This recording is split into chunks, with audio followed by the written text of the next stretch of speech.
What's up, YouTube, and welcome back to the channel.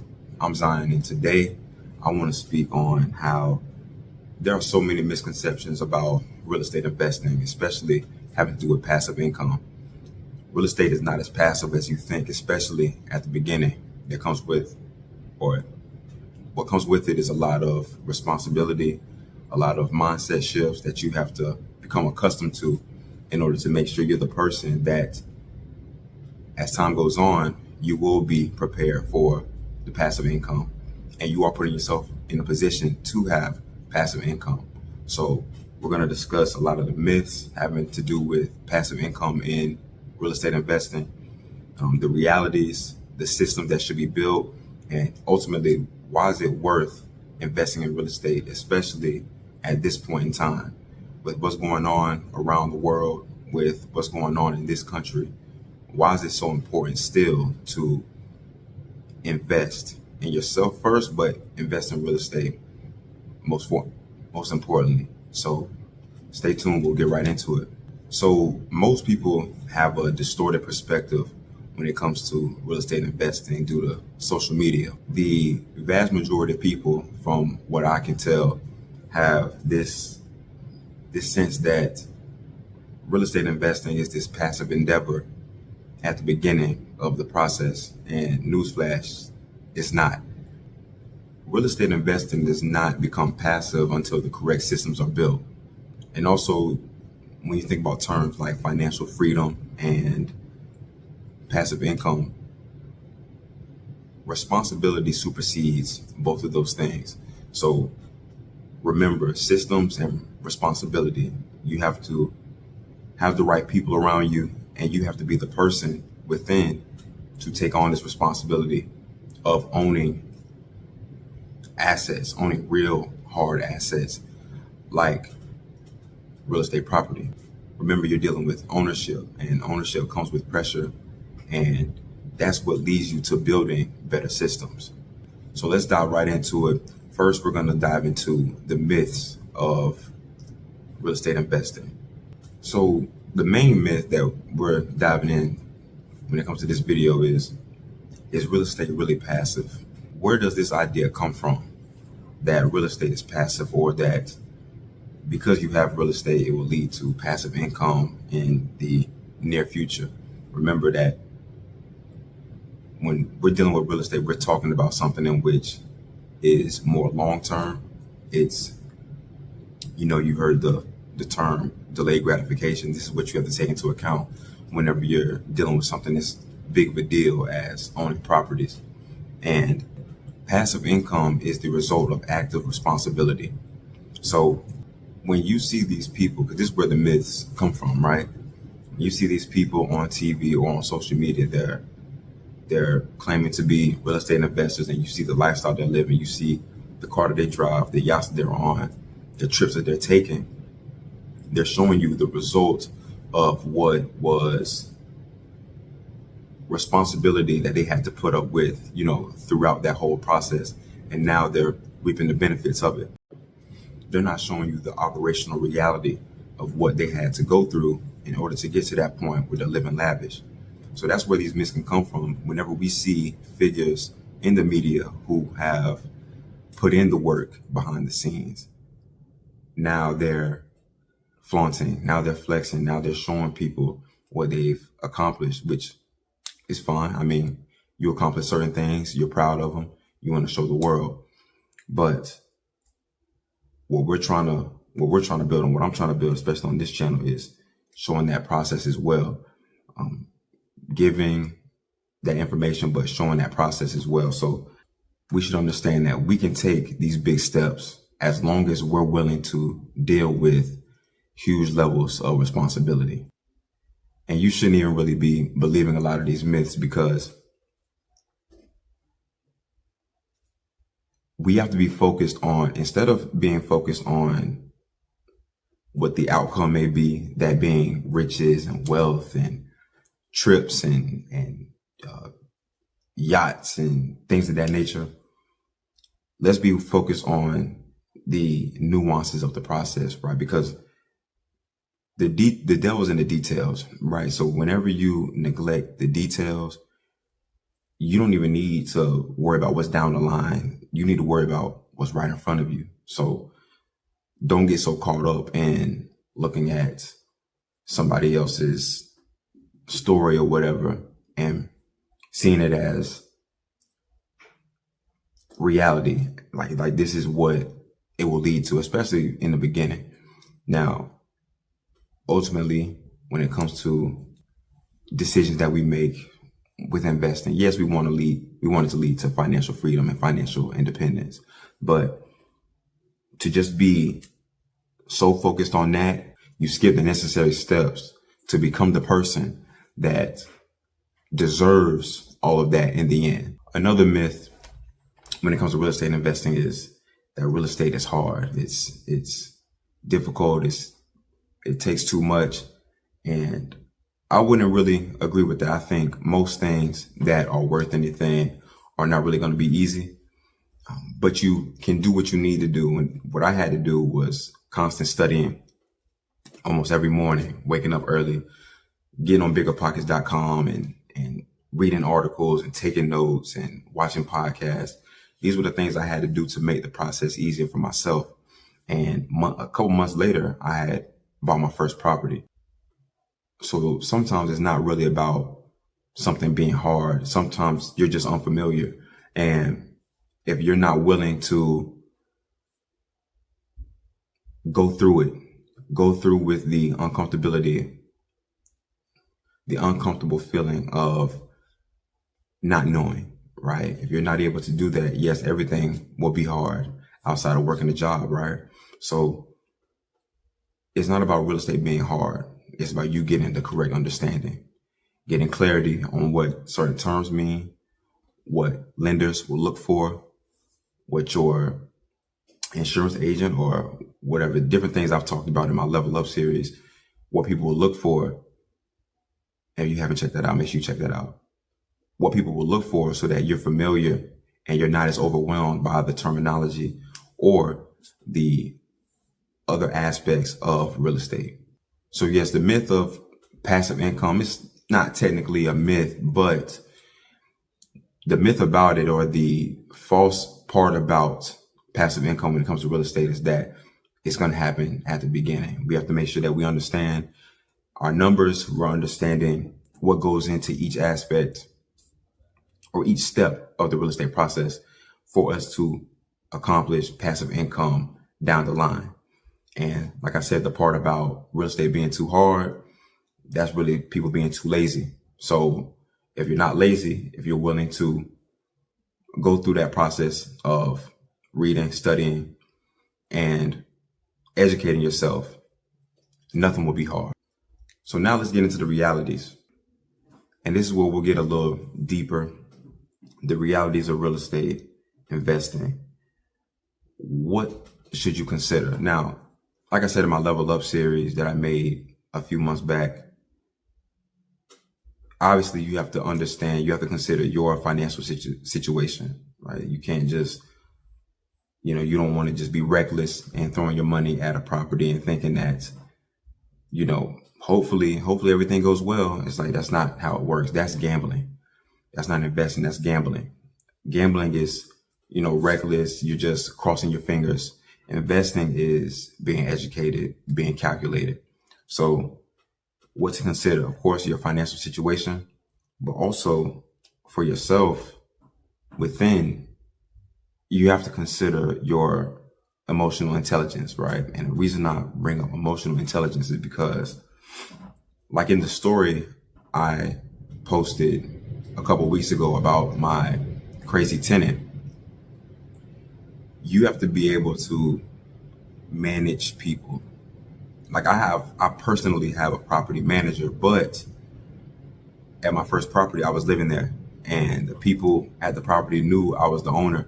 So a lot of problems were coming straight to me instead of going to the property manager, because at the end of the day, the property manager is not the property. The owner is.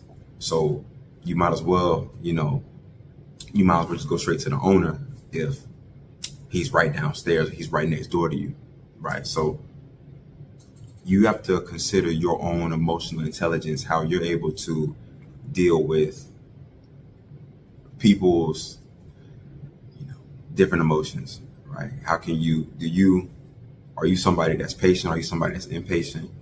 Are you somebody that's a ticking time bomb? You have to consider these things because you don't want to potentially offend somebody and now you have to deal with a vacancy. And that's a whole nother issue. But if you understood your financial situation, hopefully you have the reserves and you have the buffer to deal with vacancies and empty units for a short period of time, hopefully. Another thing you have to consider is obviously the tenants that will be inhabiting your place, your house, your property, right? So one way, whenever you get into it, like I have a property manager, so he screens all my tenants and has background checks, and we go through that whole process of trying to see a person's history, what they've been through, and we're checking credit, and we're doing the whole thing. So you have to consider that too, just so you know who's in your properties, right? Like I've spoken about before. Make sure to consider the areas that you're buying in. Consider the areas that you're buying in. If you're looking to live in your property like I did, you might not want to buy in that area where a lot of people are lurking around. There's a lot of traffic, in and out, suspicious people around. You have to consider all these things. And that also, whenever you buy in areas like that, it will let you know potentially what type of tenant you'll get as well. And you want good tenants. You want tenants that will stay in your property for a long time, that will pay rent on time, and that cause no commotion. So you have to consider also the area you're buying in. And with the area you're buying in will dictate to you how much rent you could make. So, we're looking at cash flow. So you want to buy in areas where the cash flow will be high. So make sure you consider your financial situation, your emotional intelligence, the people you're bringing into your house, and also the area you're buying into. Second thing, when it comes to the realities of real estate investing, is what should you expect? And to that, I would say expect the best. Expect great things to happen. We usually get what we expect, right? So when you're dealing with something like real estate that can be somewhat uncertain, the best thing is to expect the best. Expect that you'll get a good person in your units. Expect that they'll pay rent on time, and in the moment that they do not do that, you have a system and you have consequences for them doing so. But expect the best, because we are what we think about. Something like this where there's so much money involved, the least you can do is expect the best outcome for yourself. You don't want to go in this with any type of negative mindset. You want to believe that you are great enough, you are good enough and you are competent enough to get this done.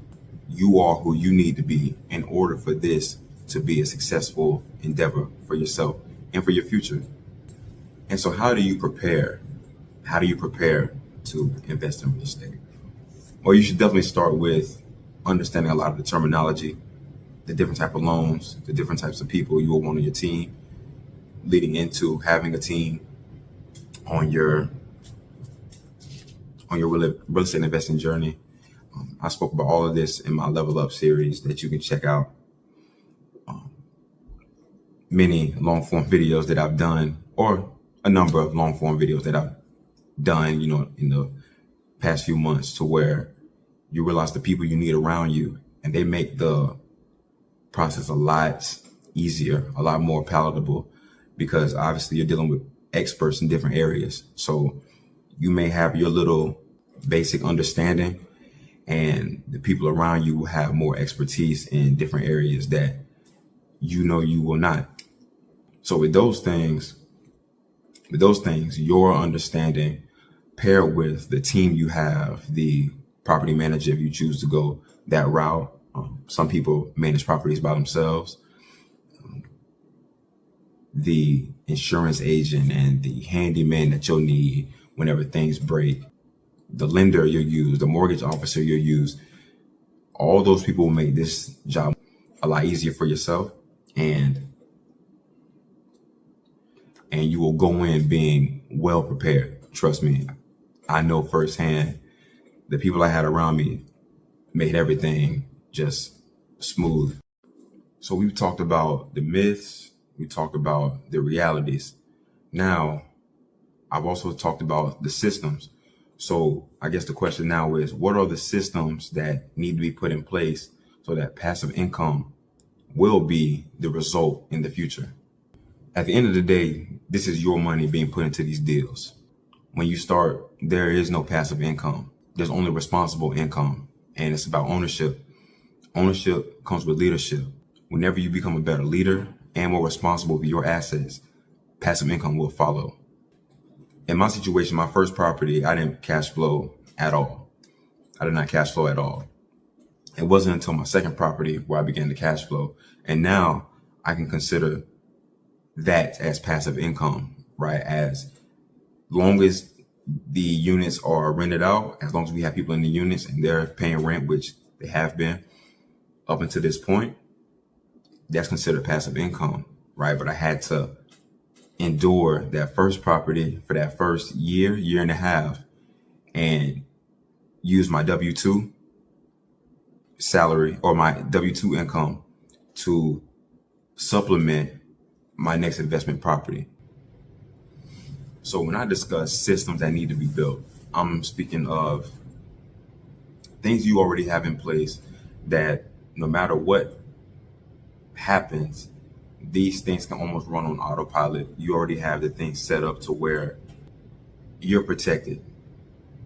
For me, I deal with like I've brought up before, I deal with a experienced property manager. So he already has his maintenance teams. He already has automated rent collection. He already has financial tracking systems, especially, and that's good for times like this where it's tax season. You have to figure out what money was sent to the business, what money went out of the business, what money or what things can be written off. So a lot of these things are already tracked, right? And that's extremely important because you don't want to ever get in trouble with the IRS, right? We're trying to play a clean game and benefit from the clean game that we're playing, right? So yes, build these systems like I just brought up: property manager, maintenance teams, automated rent collection, clear tenant policies as well. When we put in these leases, no pets, no smoking, things like that. If there is an instance to where that person infracts, then we have the warning initially, and then we have steps following that.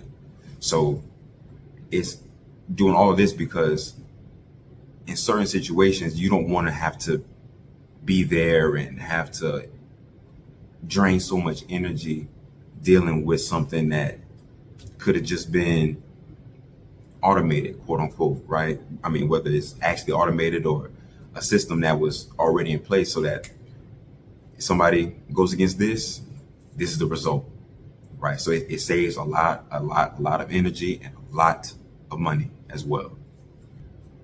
So as you can see with these systems, you're not trying to avoid work, but you're trying to make the work more manageable. You're already dealing with different people, different types of personalities. So you're making the work more manageable and the money easier to trace and track. Most people, when they're thinking of anything that involves investing or passive income, they really have more of a lazy mindset. They're thinking, okay, like if I just put my money here, then I can just chill and ignore the rest of it cannot be like that. It cannot be like that because you're going to start slowly leaking. You're going to start slowly leaking. And if you don't pay issuance to it early enough, it'll be something that's permanent. So, like I said, be responsible, be calculated, and passive income will follow at some point.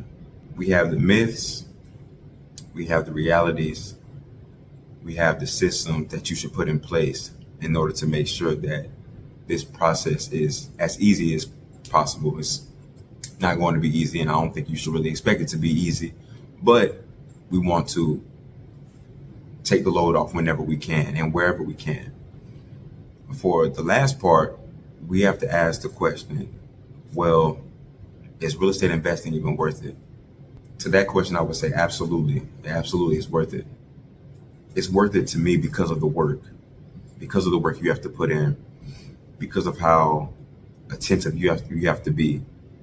You can't avoid work anywhere, but at least this work leads to ownership, and this ownership leads to equity, cash flow, leverage, and ultimately long-term wealth. Also, let's think about something a little deeper.